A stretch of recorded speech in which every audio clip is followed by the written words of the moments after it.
Hey guys, we're back for another episode of Riddim Chat, bringing Riddim Magazine to your screen. I hope you already got the copy of our latest Riddim Mag issue. But if you haven't, well, it's in stores now, so go get one. I'm Nay and you're watching Riddim Chat. Your Riddim Chat. Today on Riddim Chat, we're going to talk to the multi-talented Exile Di Brave about good food and good vibes. Of course, we're also going to give you some news and show you some music that we like. Our Riddim Chat reasoning guest this episode is Agent Sasco. And this time from a side that you may not already know him from. But first, it's time for Barbershop. Your Riddim Chat. Barbershop. So, a lot of things have happened since the last time we spoke, and one of those things was a white English soca dancer by the name of White Chocolate claiming that he paved the way for black people by making whining a profession. I just think it's crazy that this guy felt so entitled to Caribbean culture and his place in it that he confidently said that he paved the way for black people in this scene. In the current Riddim issue, we talk about racism and the reggae and dancehall scene here in Germany, reflecting on how racism can still occur in places where black culture is being celebrated. Now, White Chocolate is a very explicit example of this. He carried this attitude throughout various sponsoring deals and stage shows in the Caribbean and elsewhere.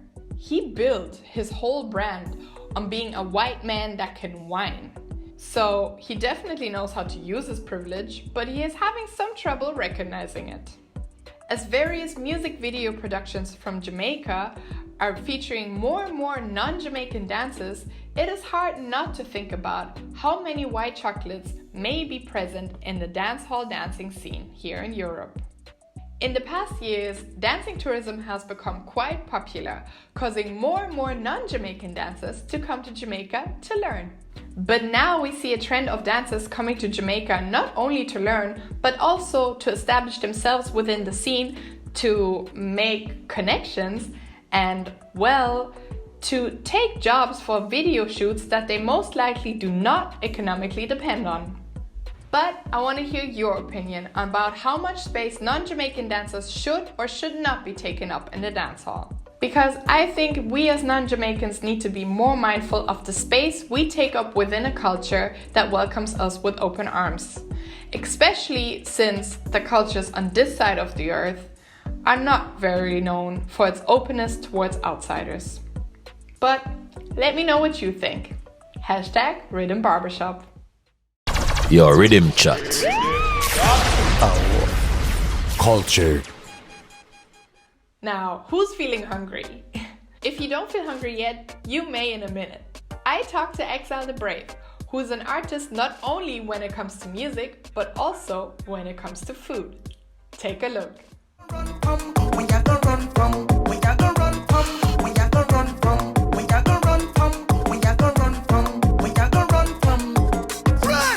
Well, thank you so much again for coming on. Some people may know you already because you're quite the multi-talent. You're an artist, you're a sound system MC, you're a music producer, you're an event organizer, and you're a food lover and a cook. But let's go back a little bit. You used to keep the popular Vinyl Thursday sessions in Kingston. Did food play in those?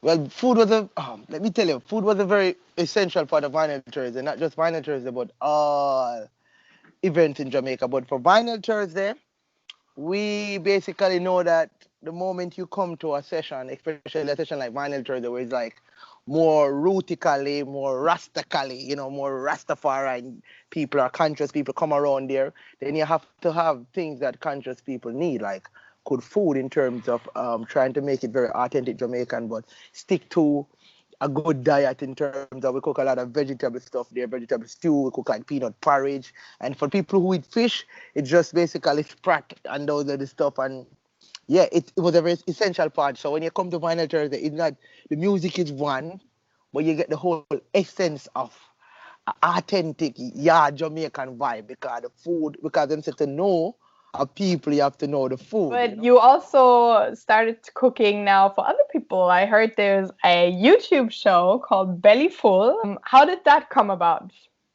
Well, let me clear it up. It's not on YouTube as yet fully. It's just like trailers on YouTube. It is a cooking show called Belly Full, of course. Belly Full with Exile Di Brave. So it's Belly Full cooking show because there's other Belly Full out there. So I'm going to clear up you know, the stuff. But it came about by I was always influenced by food. You know, I grew up in a very authentic Jamaican house. My mother, my sister, my brother, my uncle. So I have a little bit of some of my uncle Rasta, some of them 7-day Adventists. And if you know what that means, that they don't eat a lot of meat stuff. And then there is the other part where some other family eat everything. So I grew up around that mixture of all different type of authentic food. And at an early age, I learned to cook. So the idea coming from me, you know, in this whole belly full thing is like, I'm always in my kitchen, and I was also a vegan for like over 5-6 years, a full, you know, strict vegan, you know, when I was in university. So I basically had to cook, even though I know to cook before, but I had to cook even more. And it's just become something that, you know, you're used to. And, you know, from Jamaica, we have a saying that is, you know, and everybody you eat from. So you like to cook your own food because that taste, you know. So traveling now, musically, I've got to see a lot of different places and stuff. And I'm just always sharing food like for like the last 5-6 years on my Instagram, on my social media page and Facebook, whatever you. And due to the fact this Corona thing came about, I realized that, you know what? Why not just do this cooking show? And I was mentioned it by a lot of friends, and they said, "Yo, you're good at this because we know you're from colleges. Why you're not doing it?" Plus, and then I saw this opportunity to share the Jamaican culture with people. That's one, and also, you know, teach people because the world is shifting to a lot of conscious people, conscious about their health, but a lot of people cannot prepare the meal. So I thought it was very important for me to, you know, share my experience of cooking or my experience of the meal that I grew up eating or travel and eat, and you know what I mean? Just my whole experience. I'll put that in a plate. Okay, nice. Yeah. Well, let's watch a snippet of the show. Yeah.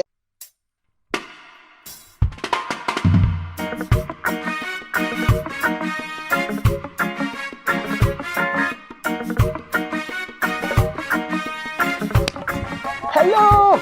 You don't know, it's yours truly, Exile Di Brave, aka Mr. Multitask with the belly full, right here in the yard. Yes, and guess what? This is a typical Jamaican breakfast or lunch or dinner.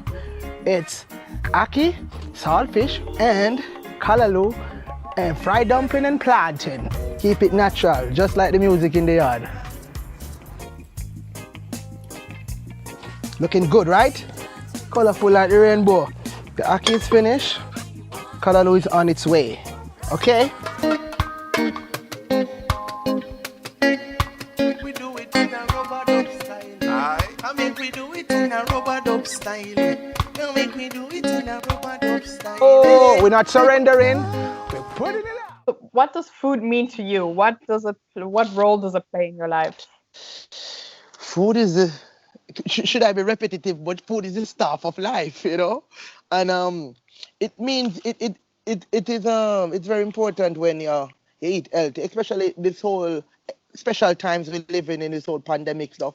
It even proves more that the food that you eat will be your medicine. You know what I mean? So as a Rasta and as a Rasta youth, we know that Rasta man and Rasta woman, Rasta people been saying over the years that your food is going to heal you.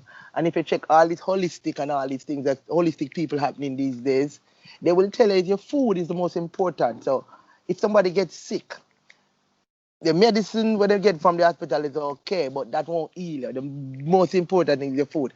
And so food is basically life to me because, you know, look around. You know, everything out of every other of these things, they can get something from it important. And plus, this for me, this whole food thing is very, it's like it's therapeutic for me. But you know, when I'm cooking, it's very relaxing for me. I don't know about anybody else, but from my experience, when I'm cooking or when I'm, you know, enjoying this thing, I get so creative, not just cooking wise, but most of my songs, I can say maybe 60% of my songs I write, I normally cooking or preparing some meal because I'm traveling. So it's between traveling and cooking. So normally sometimes I'll be like, listen, vibing to a rhythm, like a producer might send me a rhythm or we're working on a rhythm or just working on anything or listening to a documentary or listening to some like audible book. It's always cooking time. It's very, very, very, very, it's like I don't know, it's a big concentration for me. I have to like, yeah, you know, my meditation. Going from cooking to eating, what is your favorite Jamaican dish? Do you have a favorite? It's a hard thing.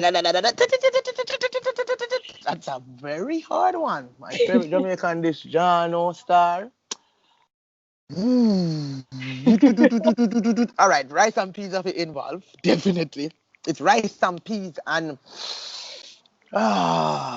it's rice. To be honest, it's rice and peas and fish. It's rice and peas and fried fish, escovitch fish. I love it. You know what I mean? That's what it is. I grew up in Portmore, you know, so I mean, fish is part of the, you know, staple. It's an island. Yeah, definitely. Also, one thing, you know, that is always mentioned when talking about Caribbean cooking, Jamaican cooking, Yeah. is ackee. Yeah. Because Yeah. A lot of people talk about Aki, but it's not just the whole Caribbean. I think it's no, of more course, Jamaica. it's very Jamaican. Exactly. Yeah. Also, you know, to me, it's funny because also in Martinique we have ackee trees, but we don't eat that. Do you have You an know, explanation why Jamaicans do? I know it was brought over during the whole slavery times. It was brought over by Africans and they said it was by this captain from a ship. And I think it's just something that Jamaican adapt to eat, you know, because, you know, ackee is, if it's not open, you cannot eat it, right? If it's not open on the tree, you cannot eat it. So I think it's a preparation of it people don't understand. Because you have butter ackee, you have normal ackee, you have to just know how to prepare it. I love ackee. I love ackee, but I can't. But, you know, a lot of people that think, oh, you come from Jamaica, the national dish is your favorite dish. I can prepare ackee so many ways, but it's not my favorite dish. But I love it.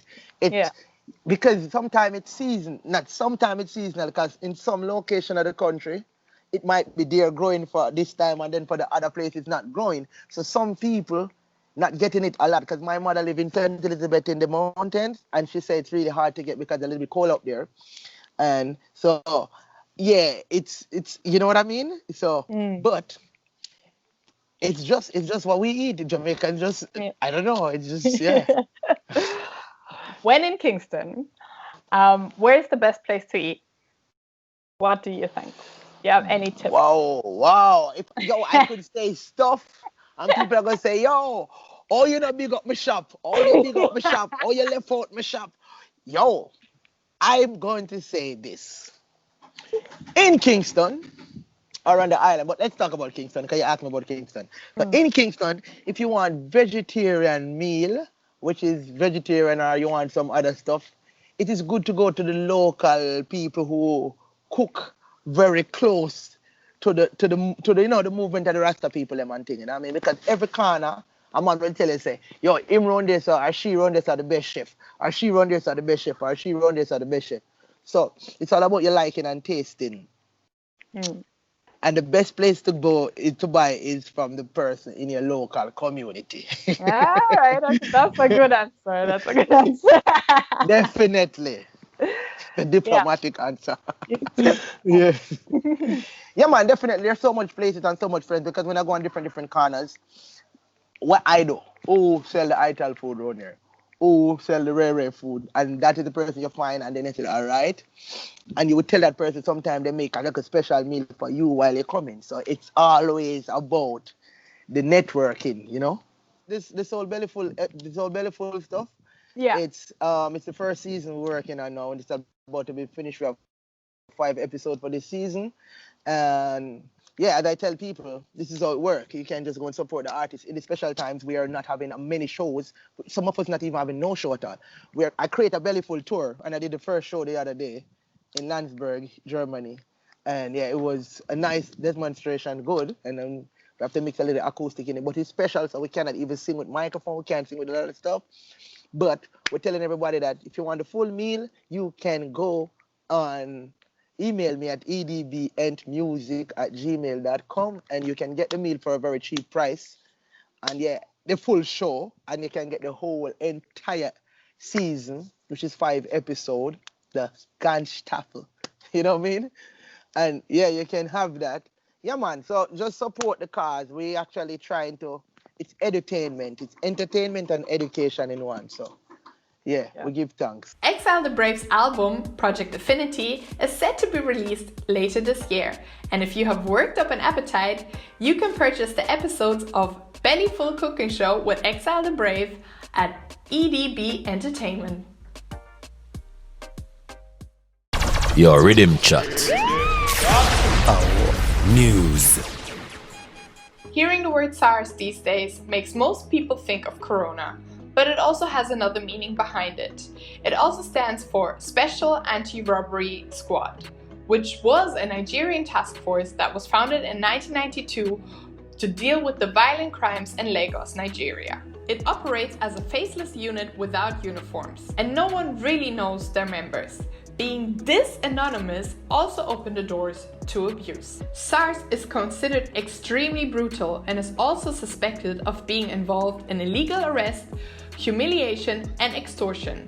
They were mainly focusing on young, well-dressed people who they tortured, abused, and even killed if they were resisting. These days, there have been many protests against SARS, mainly in Nigeria, but also in different Nigerian communities around the world.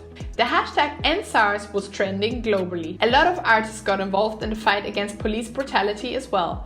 Nigerian superstars like Wizkid, Tiwa Savage, Davido, Mr. Easy or Yemi Alade are raising awareness on their socials and are present at the protest.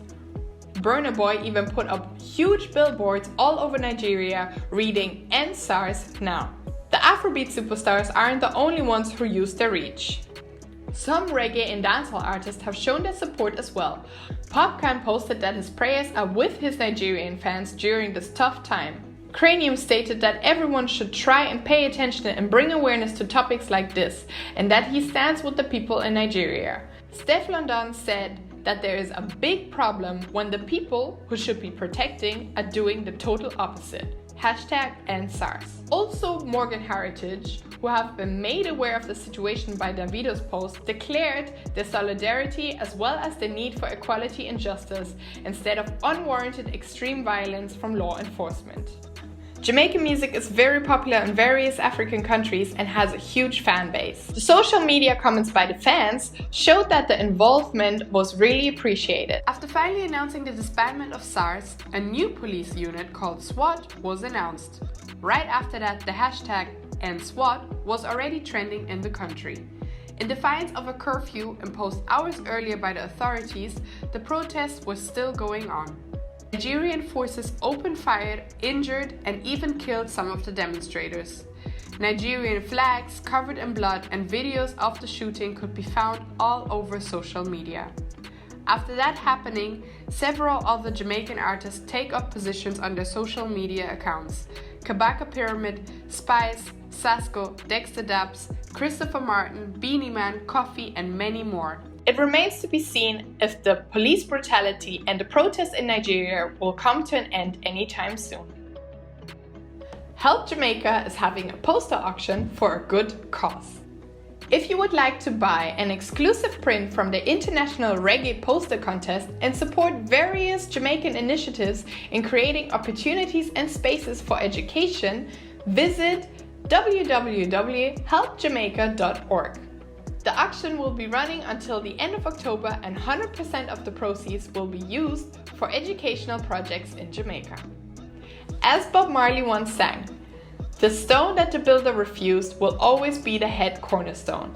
And as his son Stephen once said, education is the pathway to freedom, and every child deserves to walk down that path.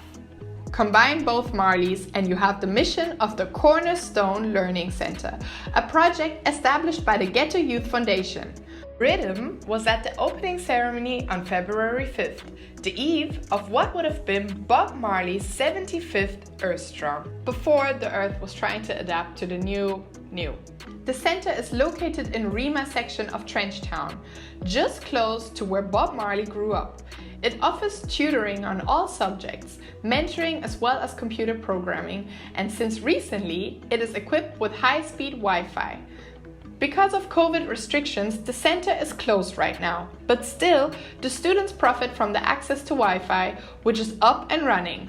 Trenchtown has always produced many talents, and now these talents have a place to further their skills.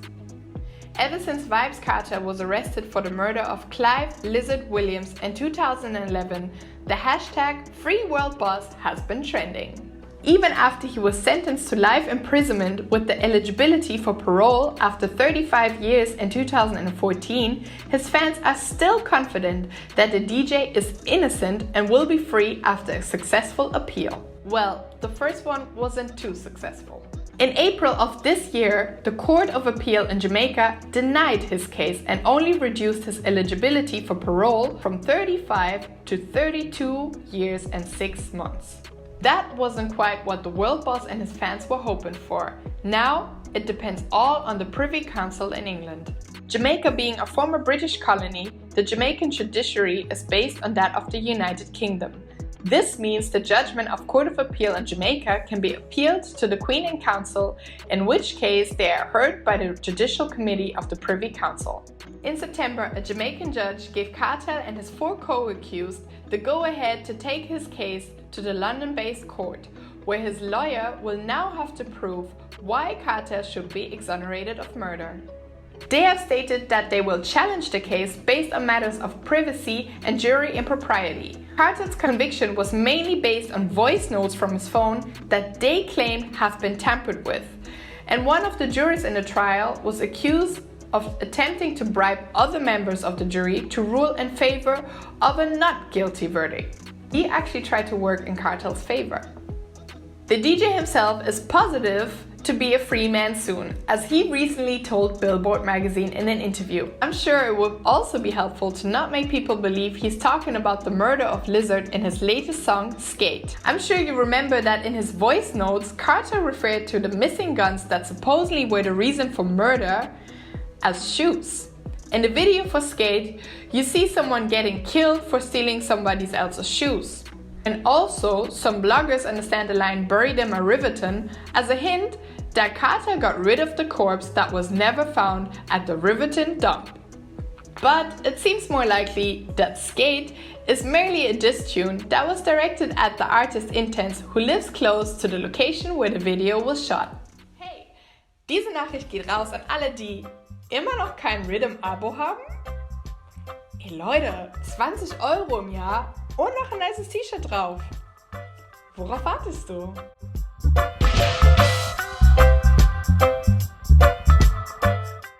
Music is happening so fast right now and there's so much good stuff to show you. But since we can't show you all, here are some of our top picks. Protege, In Search of Lost Time. Okay, we cheated for this one, but we couldn't pick a tune. So for one of our top picks, it's, well, a whole album. In Search of Lost Time is the latest album from Protege that we have been patiently waiting for, and the wait was worth it. Protege's thought-provoking and lyrically skilled album, published by RCA with features from Coffee, Wiz Khalifa, Lila Ike and Popcorn, is definitely something you may want to have a good listen to.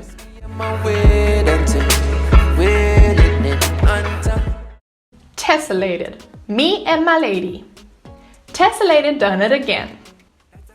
Produced by himself and Holland-based Terra Cora, the tune Me and My Lady is the second single of the forthcoming Tropic Volume 1 EP, which is set to be released on November 6th. In Me and My Lady, Tessellated showcases his talent in bringing different elements and music styles together and creating something unique.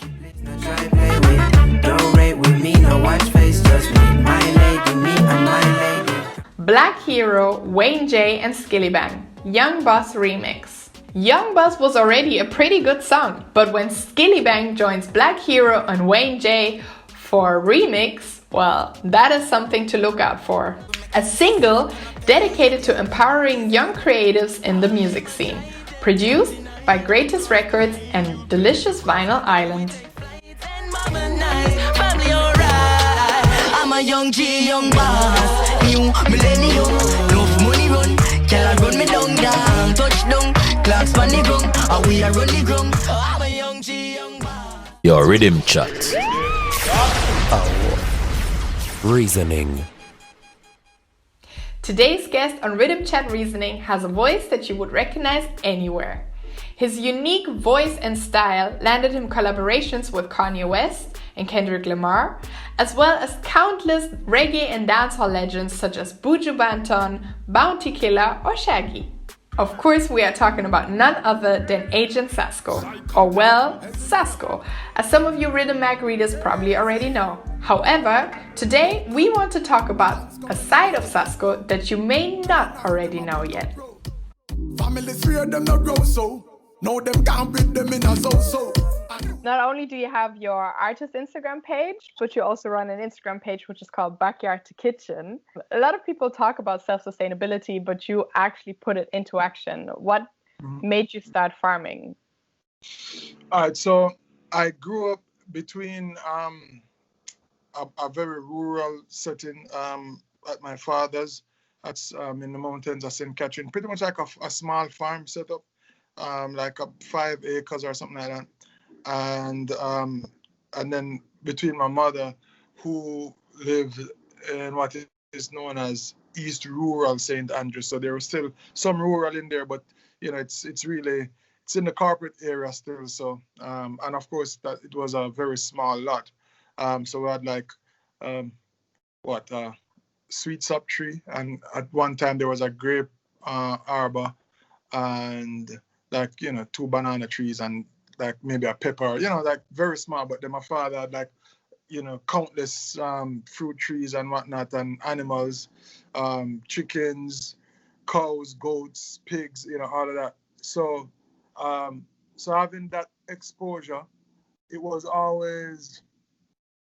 just always just a feature of life to, in the summertime, to go and pick mangoes or guavas or whatever was on the trees at the time, drinking a jelly pretty much every afternoon, cutting cane, climbing the trees, all of that, mixing lemonade from picking the limes yourself, or soursop juice, or all of that, jackfruit, all of that.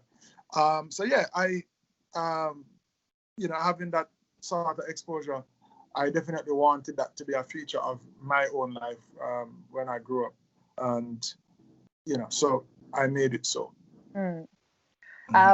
There's the saying, "Grow what you eat." So, what do you grow now that you've put down? Oh man, so we have bananas, cinnamon for my porridge. I have orange, grapefruit, breadfruit, soursop, Suriname cherries, Otaheite apple, coconut, star fruit, mulberries, cucumber, peppers, tomatoes, several mints, what else? Raspberries, and a couple of mango trees that are not yet mature. I have lychee, I have avocado, lime, lemon. Wow. And several mints and stuff like that. Oh, and plantains, and I said bananas, I never said plantains, and Jamaican cherry, and yeah, it sounds like I live on acres, right? It's actually a third of an acre, so yeah. Wow. So, okay. yeah, so imagine if you really have some space. So yeah, Well, I was very deliberate about that. I mean, like from construction time, I said I didn't want anything beyond the front plane of the house to be ornamental. So every single apart from grass, anything that is growing from the front plane of the house to the sides to the back has to be some kind of food. So that was a rule, and we are sticking to it. There's no ornamental flowers Wow. at the house. Yeah. Oh, I mean, this sounds like the dream, but it also sounds like a lot of work. How do No, you? not at all. I mean, most of the things are, self-sustaining. I mean, you just plant them. Where I live, we get a lot of rain, so that's the very easy part. Actually, the part that does require some work and attention are more like the vegetable stuff. So like you have to prune the tomatoes and all of that. And I mean, I'm lucky enough to have a garden, and still, it's still a lot to try and manage because of course he has other duties, and sometimes to get to that but yeah, that's the delicate part of the operation. But the trees take care of themselves. You don't have to do anything to a breadfruit tree. You just pick the breadfruit. Yeah. Yeah, I mean, looking at the supermarket prices in Jamaica, it's probably enough motivation to grow your own food. Well, you know what? But That I must say that I would understand the economics of growing your own and thing, but let me tell you, the most rewarding part of it is the fulfillment. I mean, I had some lemonade day before yesterday, and I actually plucked the limes off the tree myself. It's the best lemonade I ever had, just because. So I think that part is where you really, really get for me, that's where the satisfaction comes from. And of course, not anything that you can take off your grocery list, would make sense. Jamaica is said to be the land of wood and water. They say if you throw a seed on the ground, something will grow. But do you think that people in Jamaica take enough advantage of that fact? Do you think? So I think traditionally, maybe 10, 15 years ago, it was more a part of the lifestyle and the generation before this one. I think like my parents' generation, certainly pretty much everyone was growing something. Once they had any kind. Matter of fact, even if they never had the space, even potted something. I think we have fallen a little bit outside of that, and a little bit too dependent on imports and going to the store, and eating out is also becoming a very huge part of the culture here. But so that's what the page is about, and my efforts in that regard is to remind people that you can grow a little something, and that there are many benefits to that. The fulfillment, just the common sense of it. Being able to know. Oh, I didn't mention I have chickens. I have hens. Yeah, I have hens. I have a hen house, so we get eggs every day. So stuff like that. So I think it's kind of half and half, but we definitely have an opportunity now to steer people more towards it, and I see that catching on for sure. Yeah, I feel like in general you embody almost like maybe a different image of a dancehall artist, be it the way that you portray your family or that you show your farming. Well, maybe that's the thing. I think from starting my Agent Sasco transition, if you want to call it that, I don't consider myself a dancehall artist anymore. I'm an artist, and I do dancehall music as well as reggae music, as well as anything that comes based on what creative vibe I'm in. And so because my identity is not defined in that way, then I don't. There's no like I have no I have no restrictions or no, what you call it. I don't feel like there's any mold that I'm trying to fit in, or what I mean. I'm just living within the confines of my morality and my values, and Yeah, I mean, we talked a lot about farming, but I can't let you go without talking about your new project. It's titled Sasco versus Assassin, this way around. Yeah. And and how far does it bring the two worlds together? So you know what, I'm trying to figure out how to have these two entities, if you will, exist.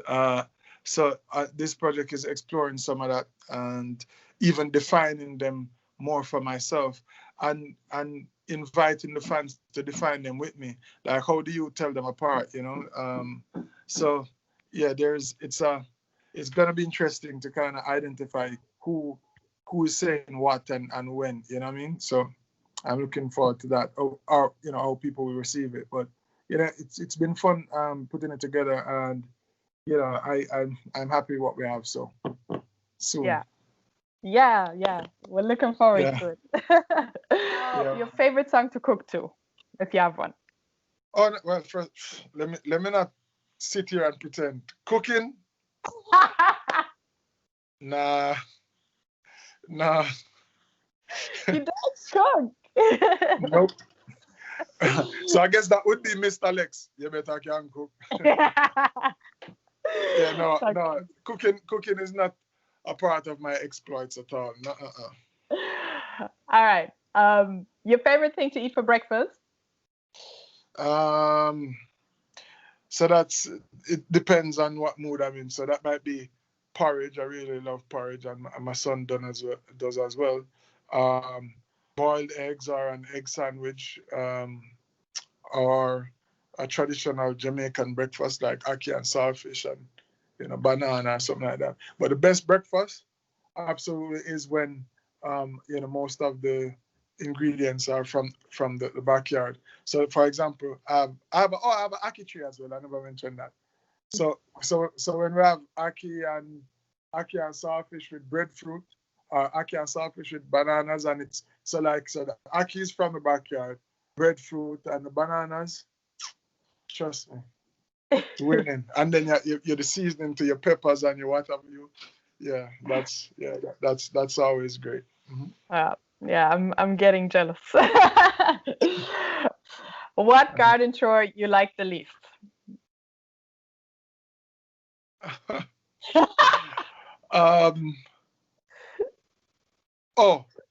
Pulling weeds.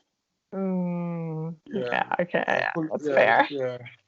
Yeah, that's fair. So guys, that's it. Episode 2 of Riddim Chat.